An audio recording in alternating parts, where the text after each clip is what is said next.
야고보서 2장입니다. 1절로 4절 말씀입니다.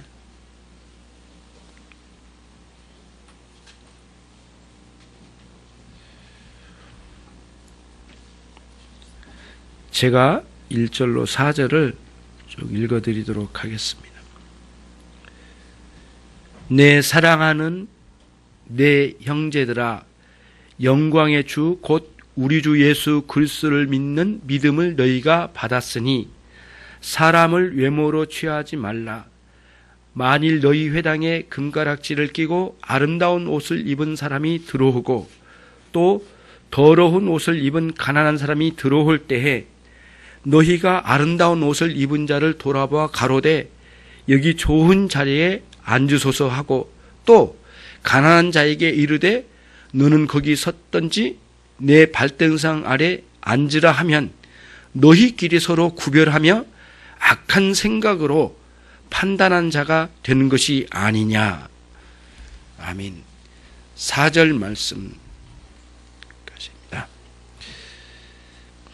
오늘은 계속해서 야고보서의 말씀, 사람을 외모로 취하는 어리석음에 대하여입니다. 사람을 외모로 취하는 어리석음에 대하여 살피면서 이제 우리의 이게 참된 신앙에서 나와야 될 바른 태도가 무엇인지를 살필 수 있는 계기가 될 것 같습니다. 자, 그러면은 지난주에 우리가 들었던 말씀을 되돌아보지 않을 수가 없습니다. 26절로 1장 26절로 27절 말씀이었는데 참된 경건이 있는 참된 신앙과 순수한 신앙을 가진 사람들이 마땅히 그들은 자신의 혈에 재갈을 물려야 되지 않겠는가. 그리고 두 번째로 참된 경건의 소유자들은 고아와 과부를 돌아봐야 되지 않겠는가. 그리고 새 속에 물들지 말아야 되지 않겠는가. 이렇게 반문하듯이 이제 이렇게 우리에게 권면의 말씀을 주는 것이죠. 그 내용 중에 두 번째 고아와 과부를 돌아봐야 한다고 하는 그 본문의 말씀을 기억하십시오. 오늘 말씀은 그 고아와 과부를 돌아본다고 하는 어려움에 처한 사람들을 돌아보는 문제를 좀 더 구체적으로 2장 1절로 4절의 말씀에서 더 설명을 가해주고 또 마치 예화처럼 드려진 이야기까지 포함해서 우리에게 설명을 주고 있습니다. 배경은 회당입니다.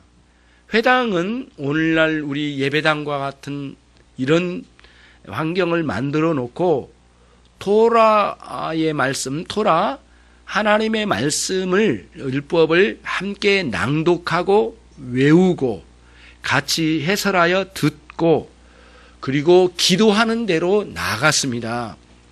이런 식으로 회당은 유대인의 나라에만 있었던 게 아니고 여러 나라에 유대인들이 10명 이상만 모이면 그곳에 회당을 지어놓고 함께 성경 공부도 하고 하나님의 말씀을 상고하고 기도했던 것이죠.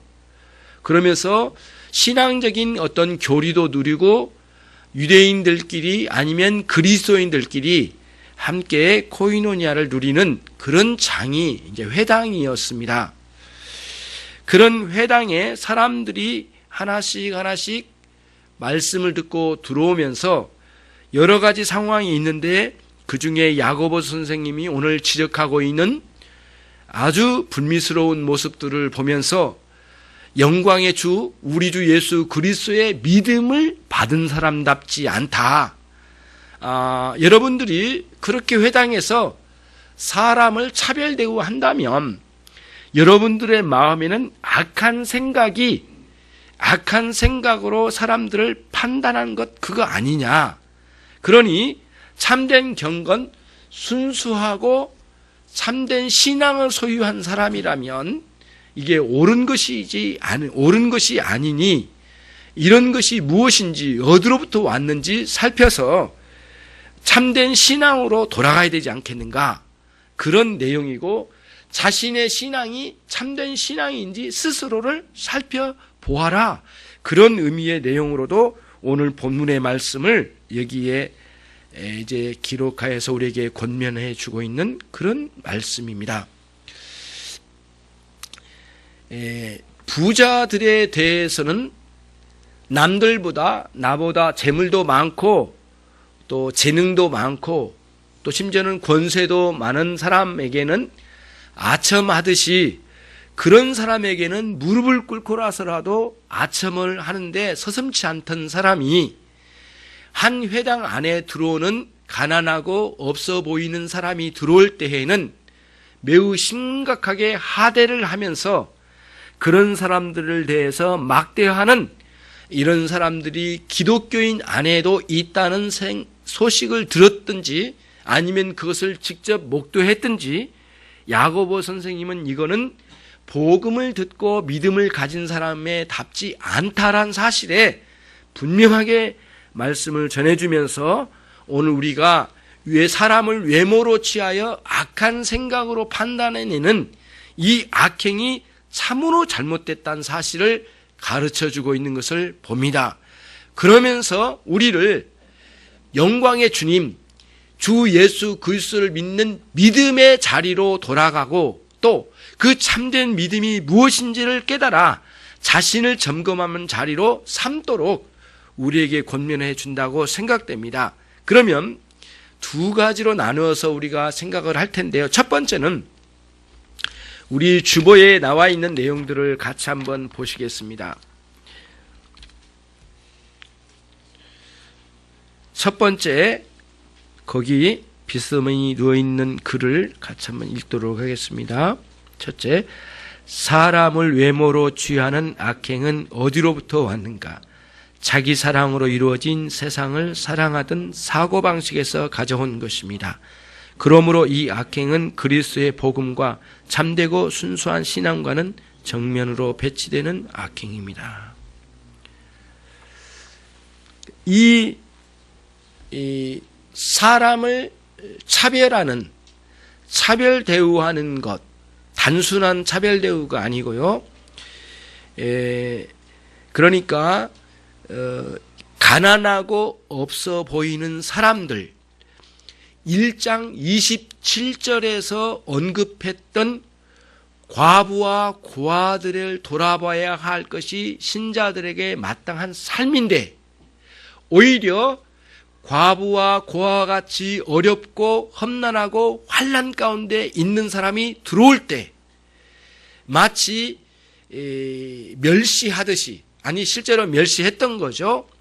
들어오든지 말든지 자리에 앉든지 말든지 내가 당신에게 예배에 안내할 의무는 없는 것 아니냐, 이런 식으로 대하고 당신 같은 사람은 나는 그렇게 해도 된다라는 어떤 마땅한 이유가 마치 자신에게 있는 것처럼 그렇게 하대하는 일들이 교회 안에도 있다고 하는 이런 소식이 야고보에게 회당으로부터 들려졌을 가능성이 많습니다. 문제는 단순한 태도의 문제는 아니라고 봅니다. 그런 사람을 하대하는 그런 마음가짐, 생각의 이런 태도, 내적인 이런 마음가짐의 문제라고 보는 것이죠. 그들은 자기 사랑, 자기 이욕적인 사랑에 매여 있는 사람, 이 세상을 사랑하는 사람들이 보편적으로 가지고 있는 태도인데, 여전히 예수님을 믿는 믿음을 가졌다고 하는 신자들 안에도 그런 식으로 사람을 하대한다면 결국에는 이 세상의 원리를 그대로 가지고 살고 있지 않는가? 그리고 참되고 순수한 신앙을 가졌다고 하는 그 신앙이 정말 옳은 신앙인가? 그리고 진짜 참된 신앙을 가졌다면 그런 태도로 살아서 마땅하겠는가? 이런 의도의 내용을 우리에게 전해주고 있는 것이죠. 그러므로 이런 외모로 취하는 악행이 어디로부터 왔는가? 자기 사랑, 이 세상 사랑으로부터 흘러들어왔다, 이런 말씀이에요. 그래서 이 세상에서는 이런 원리로 살았고 예수님을 모르고 내 마음 내 욕망 따라 살 때는 이게 참 맞아떨어졌던 거거든요. 그래서 예수님을 만나고 정신을 차리고 신앙생활을 하다가 한참 살다 보니까 교회 안에도 잘 사는 사람, 못 사는 사람이 눈에 들어오더라 이거예요. 그리고 잘 사는 사람은 좀 본때가 있어 보이고 못 사는 사람은 좀 괄시해도 되는 것처럼 여기고, 이런 어떤 마음가짐이 오래 지속되다 보니까 어느 날 자신도 모르게 그런 식으로 사람을 하대하거나 너무 아첨하거나 이런 태도로 사람을 차별을 두어서 대우하는 그런 일들이 있었다, 이런 말씀이에요. 문제는 이런 행위가 단순한 버릇, 습관만이 문제가 아니란 거예요.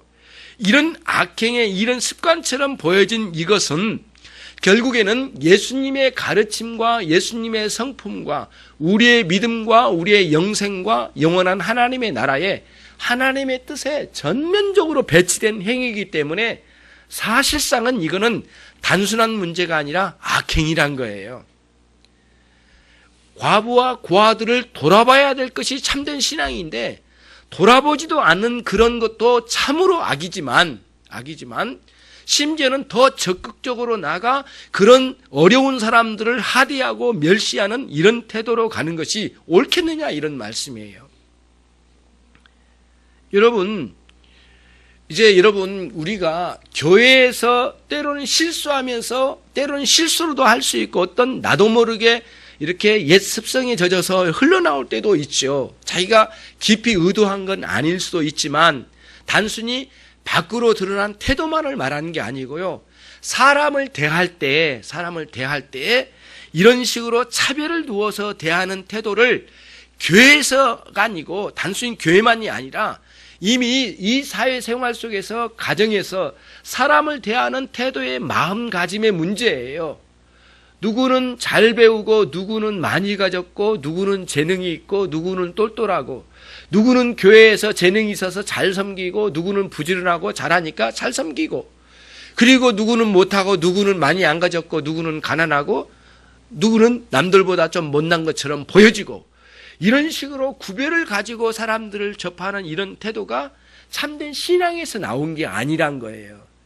지극히 자기 자신을 사랑하는 이욕적인 자기 사랑의 원리를 따라서 한다는 거예요.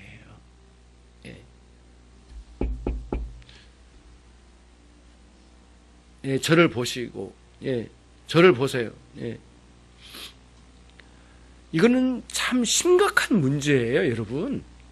심각한 문제예요. 여러분, 이제 왜 이게 이제 문제가 되냐면 예수님께서 섬기신 사역의 그 사역과 완전히 전면적으로 배치된 거예요. 그래서 마태복음 22장 16절 말씀을 보시면 그 납세 문제, 세금 문제를 가지고 예수님에게 곤란한 질문을 던지려고 바리새인과 서기관들이 사두개인과 함께 합작을 해가지고 예수님을 맹공격을 하려고 질문을 던졌어요. 좀 곤란한 질문이라고 생각하고 던졌던 거거든요. 우리가 뭐 헌금하는 문제와 세금 내는 문제와 뭐게 옳고 그럽니까? 판단해 주십시오. 이런 식으로 물었는데 그때 바리새인들이 예수님에게 질문하기 전에 이런 말을 했습니다. 뭐라고 했느냐면은, 선생님, 우리가 이렇게 보고 아는 대로 생각하면 선생님은 참 참되십니다. 진실하십니다. 그리고 선생님이 가르치고 있는 하나님의 복음은 참 진리 참되게 전하고 계십니다. 그래서 아무라도 꺼리낌을 가지고 전하지 않습니다. 그래서 예수님을 하신 것 보니까 결국엔 사람을 이렇게 외모로 취급하지 않으시군요. 이렇게 이제 이야기를 하면서 예수님의 하신 모습을 본 그대로 이야기를 합니다. 이거는 거짓되거나 뭐 이렇게 한 게 앙심을 품고 한 이야기는 아니에요. 비꼬는 이야기는 아니에요. 실제로 보았던 것을 말한 거니까요. 예수님께서 사람을 취급하여 대접하는 모습은 일체 차별 대우가 없으셨다, 이런 말씀이에요. 그러기 때문에 높은 사람에게 복음을 못 전할 이유가 없고 가난한 사람에게 복음을 전한 것을 거둘 이유가 없었던 거예요. 가난하고 어렵고 환난 가운데 있는 영혼들에게도 복음을 전했고, 그리고는 높고 고관 대작들에게도 선명하게 복음을 전하면서 회개하도록 말씀을 전해줬던, 거침없이 외모로 취하지 않은 방식으로 사람들에게 하나님의 도를 잘 전하셨다, 이런 말씀이에요.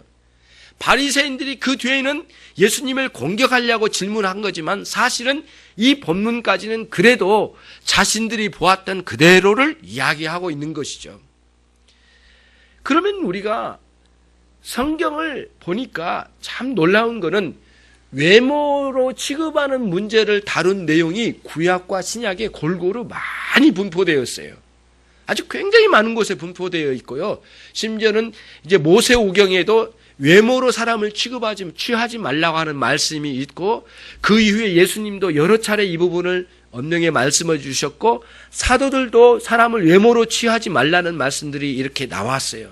근데 이 사람을 외모로 취하는 이 문제가 참으로 신앙적인 부분에 있어서 아주 불신앙적인 부분이었던가 봐요. 명백하게 인류 역사의 이 구속사에 지속적으로 사람을 외모로 취급하는 일이 악행이란 사실을 분명하게 드러내준 성경적 증거가 아닐 수가 없어요. 단순한 차별이 아니에요, 여러분.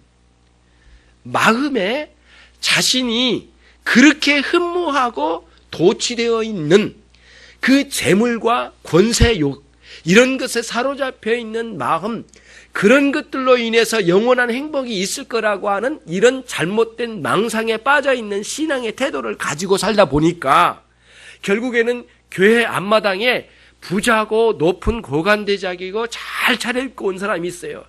머리를 굽신거리면서 막 최고의 상석으로 예배당으로 안내를 해서 앉게 하고는 딱 되돌아보니까 누추하고 돈 없어 보이고, 그리고 좀 몸도 불편하고 사람도 없고 아무나 쳐다보지 않는 그런 사람들에 대해서는 휑하니 얼굴을 돌리고 나서 당신은 어디에 앉아있든지 서있든지 예배를 들든지 말든지 당신 마음대로 해, 이런 식으로 완전히 하대하고 멸시하는 이런 태도를 가져올 때에는 결국에는 단순한 태도의 문제가 아니라 지금 우리가 신앙을 가졌다고 하지만 우리들 마음속에 영광의 주 되신 우리 주 예수 그리스도를 믿는 믿음의 역사로 사는 것이 아니라 결국에는 자신의 욕망 따라서 자기 사랑의 원리와 이 세상의 사랑의 원리를 따라서 살아가는 아주 악한 행위의 삶을 살아가고 있었다는 거예요, 지속적으로.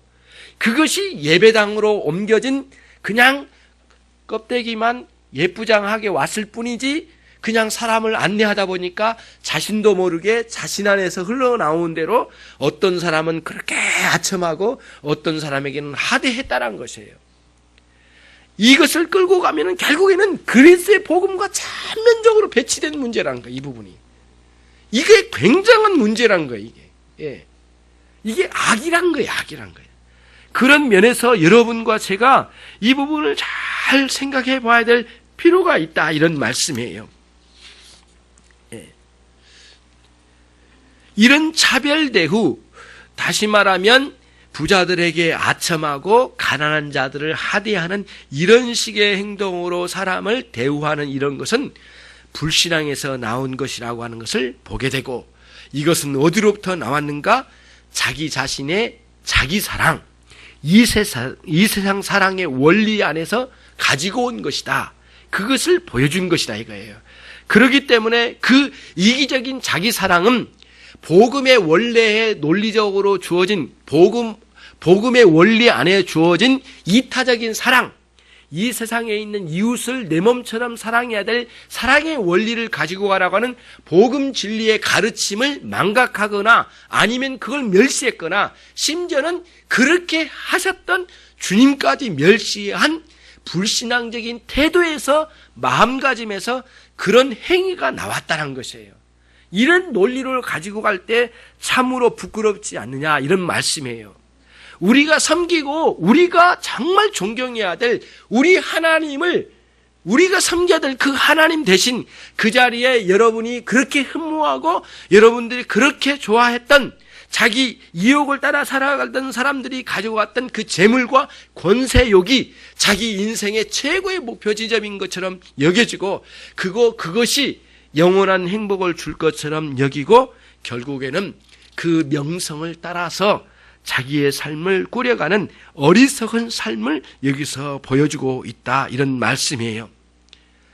하나님을 사랑하고 이웃을 사랑하는 사랑의 원리를 따라서 우리에게 살아가도록 분명하게 하나님께서 말씀해 주셨건만, 우리가 영광의 주님 예수님을 믿는 참된 신앙 안에 이게 내포되어 있건만 이것을 전면적으로 거부하고 이런 그릇된 사고방식에 도취되어서 살아가는 사람들이 이런 식으로 사람들을 차별을 두고 대우하는 아주 어리석은 행위가 있게 된다, 이런 말씀이에요. 그러므로 돌아봐야 되겠어요. 우리 솔직히 교회에서 그렇게까지 심하게 사람들을 차별 대우하는 모습으로 태도를 보이기는 거의 보기가 쉽지 않아요. 없는 것은 아니에요. 있어요.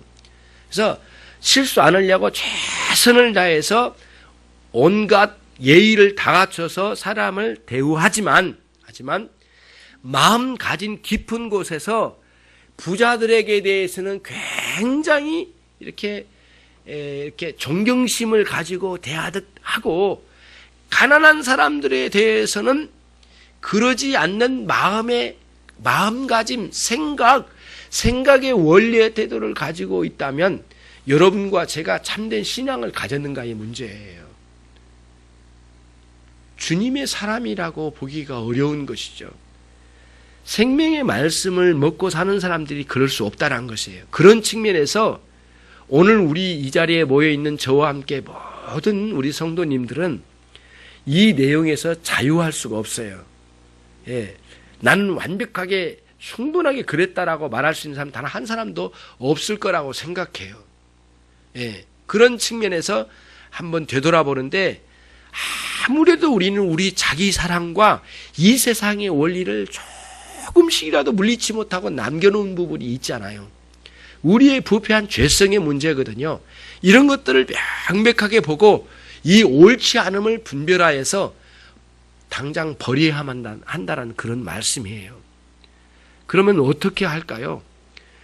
그리스도의 섬김의 원리를 우리가 취해야 되는 것이에요. 그러기 위해서 이제 두 번째로 가는 것이에요. 두 번째를 같이 보시겠습니다. 주보 두 번째, 둘째 있습니다.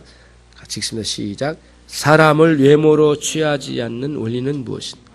먼저 현세를 사랑한 노예적 사랑인 정욕을 따라 살던 원리를 버리는 것이고, 그러기 위해서는 반드시 그리스도의 영광에 감동된 삶의 원리를 되찾아야만 합니다.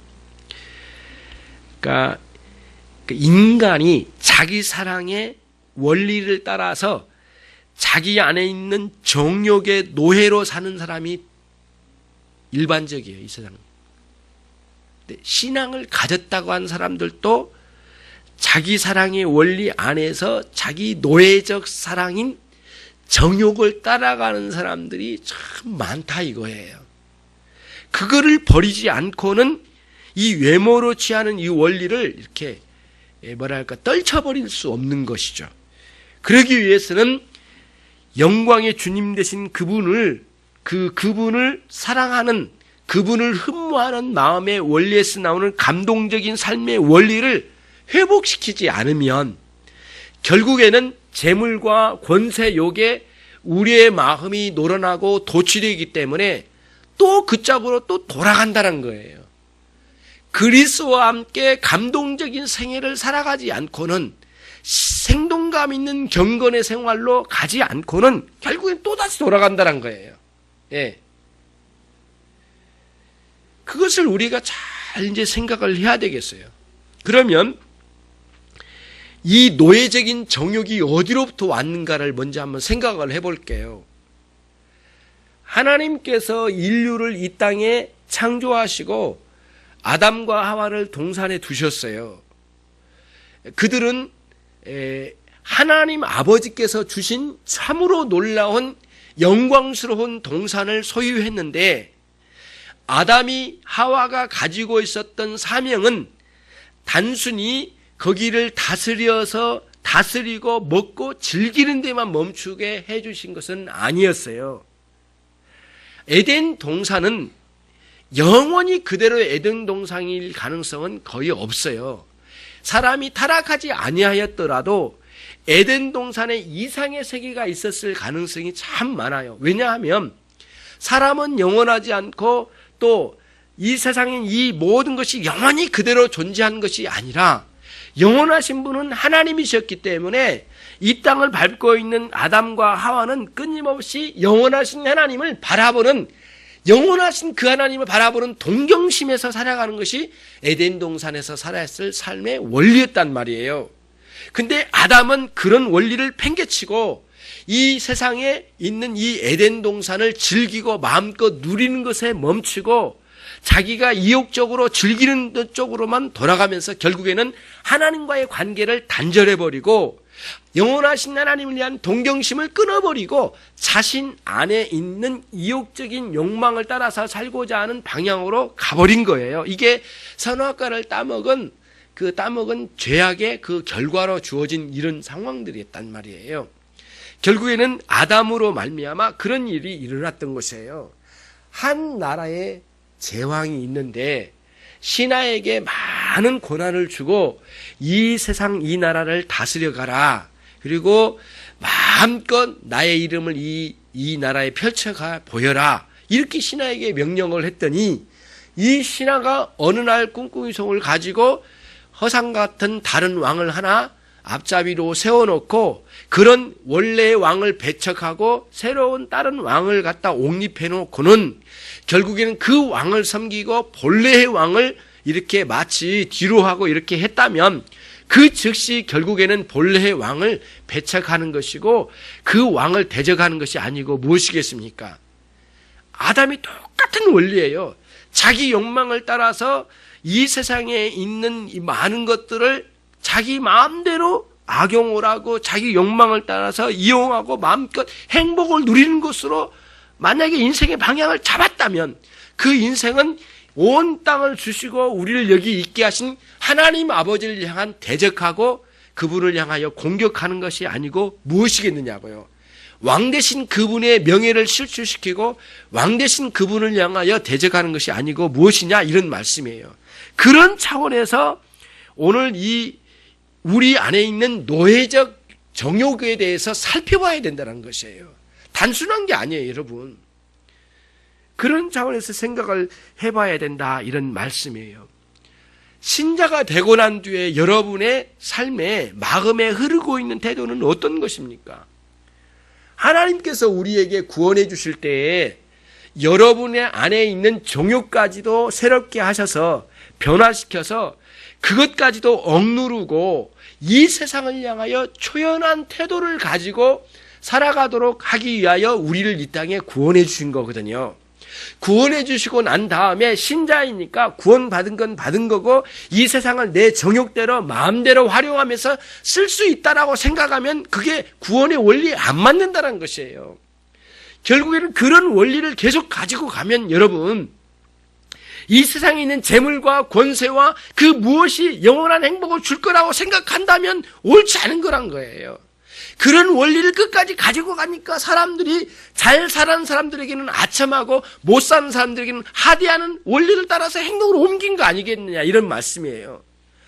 행동을 옮기지는 않았지만 사람들을 향하여 이런 식으로 차별 대우하고 마음에 그리고 많이 가진 사람, 대단한 사람에게 대해서는 머리를 숙일 마음, 태도를 가지고 나가고 그렇지 않은 사람들에게는 마음대로 짓밟아버려도 될 것처럼 여기는 하대하는 그런 마음의 마음가짐을 가지고 살아가는 것이 일반적인 사람들의 삶의 태도가 아니냐고요. 그런 것이 된 이렇게 뭐랄까요, 이 역류할 수 있는 이런 용기를 가지고 살아야 되는데 그 사람들이 몇 명이나 되느냐 이거예요. 여러분들이 그리스도를 믿는 참된 신앙을 가졌다고 하는 사람들 속에서도 가난한 자들에 대해서는 짓밟아버리려고 하고 그렇게 하는 이 세상을 향하여 눈 감아주고 그리고는 부자들에게는 자기의 혀라도 내놓을 것처럼 아첨하는 이런 악행들이 자행되고 있는 이 세상을 향하여 여러분들이 거부할 마음과 용기가 있느냐 이런 말씀이고 심지어는 교회까지 그런 사고방식을 끌고 와서 여러분 그러지 않았는지는 모르지만은 상당한 많은 사람들이 교회 안에서도 가난한 사람과 부자와 많이 배운 사람과 못 배운 사람, 그리고 대단한 사람과 그러지 않는 사람들을 차별을 두고 대접하는 이런 악행들이 서슴없이 자행된다면 그들의 신앙이 참된 신앙, 순수한 신앙이 아니란 말씀이에요. 신앙이 진짜 있다면 돌아봐야 된다는 말씀이에요. 그리고는 고아와 과부 같은 사람들을 돌아보는 그런 자리까지 나가는 우리의 삶이 주어지지 않으면 안 된다, 그런 말씀이에요. 그러면 이제 우리가 생각을 해야 돼요. 그러면 이 본문이 부자들은 그냥 낮춰버리고 가난한 사람들을 올리자, 그것 아니에요. 여전히 부자된 그 사람들도 존경하고 우리가 참 높이 섬겨가야 될 사람들이고, 가난한 사람들도 동일하게 높여 섬겨가야 될 사람이란 거예요. 문제는 돈 있음과 없음 자체가 죄가 아니고 돈에 대한 사랑하는 마음이에요. 그래서 디모데전서 6장 10절에 돈을 사랑함이 일만 악의 뿌리가 되느니라. 1만 가지 악이 있는데 그 모든 악의 뿌리가 돈 사랑과 연결이 되어 있다, 이거예요. 돈을 지극히 사랑하여 그 돈으로 말미암아 행복을 누릴 수 있을 거라고 하는 자만한 마음을 품고 사랑했어야 될 그 마음에 그 예수 그리스도를 배척하고 그 자리에 돈이 들어와 있는 것이에요. 돈은 중요한 기능을 하기 때문에 아주 우리가 이것을 귀하게 여기고 적절하게 선용해서 사용하는 것이에요. 그리고 이 돈을 참 아껴서 쓰고 질서를 따라서 베풀어 가야 될 길이 돈이란 말이에요. 그런 거죠. 돈 자체가 악한 게 아니에요. 권세가 악한 게 아니에요. 그 권세욕에 사로잡혀 있는, 도취되어 있는 우리의 어그러진 욕망에서 끌어오르는 그런 사랑의 문제예요. 그런 거거든요. 결국에는 신앙은 사랑 싸움이에요. 주님을 사랑할 것인가, 돈과 권세를 사랑할 것인가의 문제로 귀착된다는 것이에요. 어디를 향하여 갈 것인지는 여러분들이 분명한 해답을 가진 거예요. 권세를 가진 사람이 다 욕먹어야 될 상은 아니에요, 여러분. 그래서 17세기 윌버포스라고 하는 참으로 놀라운 신자가 있는데 평신도였어요. 영국의 노예 제도를 다 폐기시킨 사람이에요. 40여 세부터 싸우기 시작해가지고 20대에 국회의원이 된 사람이에요. 40대에 이걸 깨닫고 40대부터 이걸 본격적으로 싸워서 영국에 있는 노예 제도를, 합법화된 노예 제도를 폐기시키는 운동을 펼쳐가요.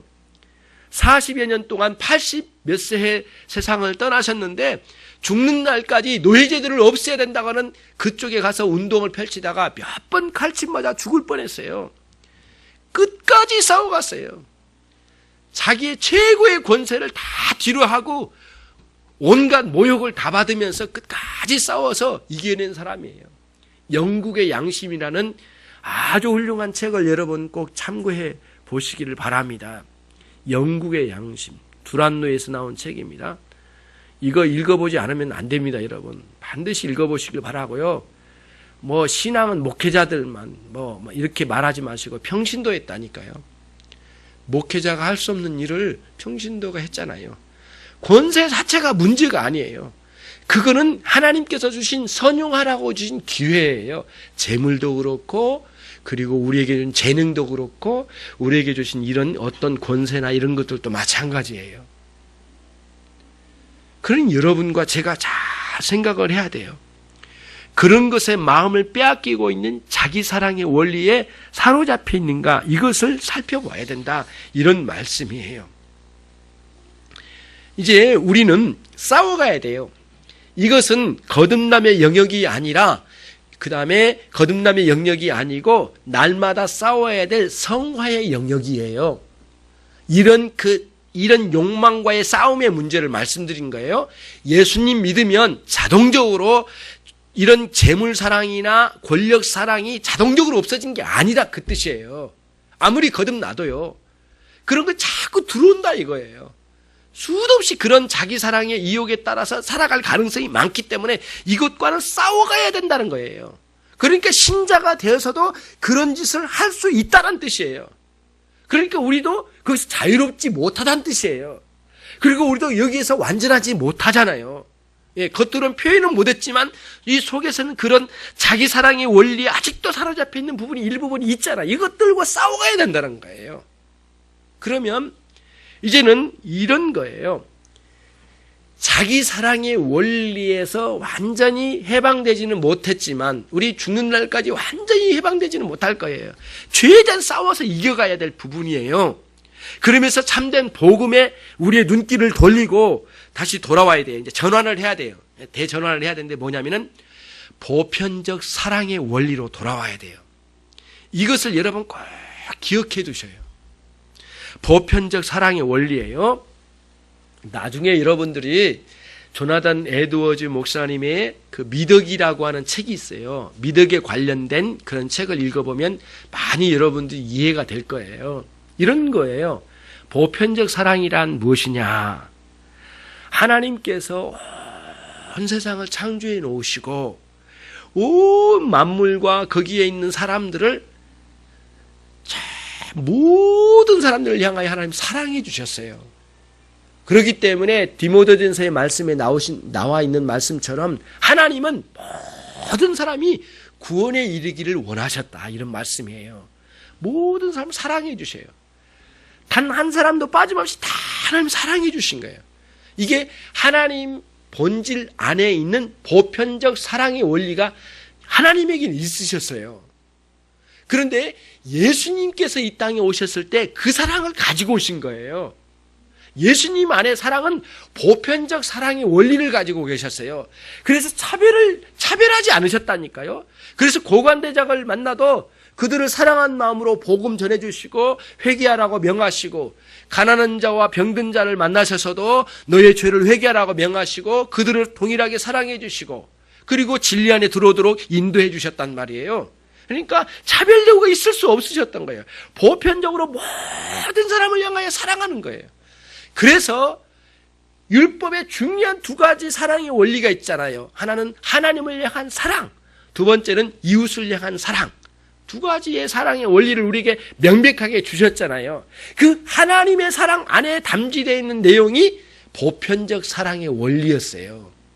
하나님 원래 우리 인류를 사랑하는 그 사랑에 아주 그 위대한 하나님의 사랑이 거기 안에 있었단 말이에요. 그래서 우리가 하나님의 사랑을 경험하면 그 사랑의 원리가 우리 안에 장착되고 그 사랑의 원리를 가지고 이 세상에 돌아가서 이웃을 내 몸처럼 사랑하는 사랑으로 나가는 거예요. 그때 이웃을 사랑할 때 그 사랑이 보편적 사랑의 원리로 사랑하는 거예요, 여러분. 이 원리를 가져야 돼요. 그래서 우리는 가난한 자나 못난 자나 잘난 자나 키 큰 자나 키 작은 자나 모두 동일하게 하나님의 그 보편적 사랑의 원리를 가지고 다 사랑을 베풀 수 있는 그런 넓은 하나님의 사랑을 소유해야 된다, 이런 말씀이에요.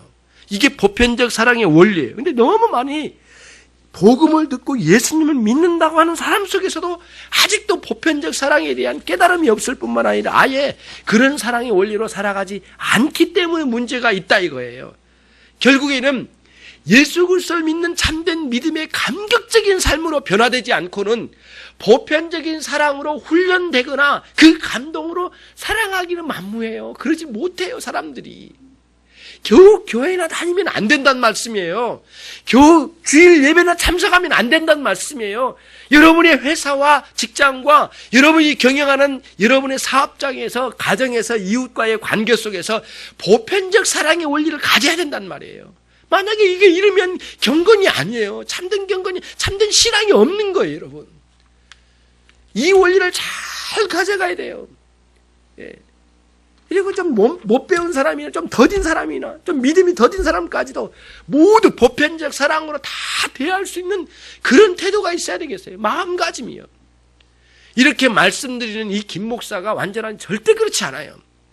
제 안에도 막 자꾸 이런 그 차별을 두고자 하는 욕망들이 자꾸 일어난단 말이에요. 이거 싸워야 있는 거죠. 참 부끄러워요. 그러니까 말씀을 보면 볼수록 참 너무너무 처절하게 부끄러워요. 내가 오래전에 그러진 않았는가? 정말 이렇게 믿음 생활을 하면서도 여전히 이 귀한 사람을 보면은 나도 모르게 속에서 막 굽신거리고 싶은 마음, 그리고 막 잘 보이고 싶은 마음, 가난한 사람에 대한 대충 그냥 뭉개버리고 싶은 그런 마음까지는 아니라도 자꾸 이런 것들이 있잖아요. 나도 모르게 이런 것들이 일어나고 있잖아요. 이런 것들을 정말 신앙에서 나온 게 아니란 거예요. 자기 사랑에서 나온 거예요, 이게. 자기 욕망에서 나온 거예요. 좀 이득이 될 만한 사람은 딱 달라붙고, 그러지 않는 사람은 멸시하는 이 우리들의 이런 작태는 정말 부끄러운 거란 거예요. 보편적 사랑의 원리를 잘 소유해서 여러분, 예수님처럼 사랑을 해봅시다. 좀 못나고, 더디고, 참 부끄러운 사람들처럼 보일지라도 괜찮아요. 그냥 주님의 사랑을 못 베풀어줘서 한인 것처럼 그렇게 사랑해주고 그들을 품어나가는 원리로 이 땅에 살아가는 것이 우리의 마땅한 신앙생활이라는 말씀이에요. 그러면서 좀 더 적극적으로 하면 고아와 과부 같은 분들을 향하여 돕는 자리까지 나가야 되지 않겠는가. 다시 말하면 그거는 하나의 대명사격으로 준 거고요. 어려움에 있는 사람들을 돕는 자리에 나가야 되지 않겠냐. 이런 말씀이에요. 이게 참 중요한 원리가 아닐 수가 없어요. 앞으로 제가 이제 여러분 저와 같이 신앙생활을 하잖아요. 저도 지금 목회하면서 신앙이 자라가야 되거든요. 김 목사 신앙이 아직도 작잖아요. 더 신앙이 커가야 되거든요. 함께 성장을 해가야 돼요. 앞으로 여러분 제가 어려우신 분을 이렇게 뭐라 할까요? 광고도 하고 뭐 이렇게 드러내고 광고는 안 할 거예요. 왜냐하면 당사자에게는 명예의 문제가 또 있거든요. 그렇기 때문에 어려운 분이 있는 것을 구역장을 통해서 이렇게 알려드리면 막 노골적으로 누가 어렵냐고 막 이렇게 하지 말고 조용히 여러분 이렇게 헌금을 해서 교회에 쓰지 않아도 좋으니까 그분을 도와주십시오 해서 딱 접어가지고 예, 봉투에 써서 누구누구에게 어려우신 분 좀 도움이 됐으면 좋겠습니다. 이분에게 직접 전달하십시오. 이렇게 헌금에 올려주시면 교회는 이거를 잘 내서 제가 직접 가서 그대로 갖다 전달을 해드릴 거예요. 할 수만 있으면 자기 이름을 안 쓰는 게 무명으로 하는 게 좋겠고요. 그렇게 해서 우리 가운데 어려운 분들을 돕는 길을 한번 더 나가보자고요. 정말 열심으로 섬겨가고 어렵고 힘든 분들에게 육체적으로 연약한 가운데 있는 분들을 위하여 기도할 뿐만 아니라 아직도 신앙이 낮은 많은 분들을 섬겨가는 이 원리를 이제 올해는 한번 실천을 해 나가자고요. 연초부터 차근차근 너무 막 이렇게 막 어비대하고 하면 안 되고요. 차근차근 실천해 나가는 거예요. 주님처럼 섬기고 싶은 마음으로 오른손이 하는 것을 왼손이 모르게끔요.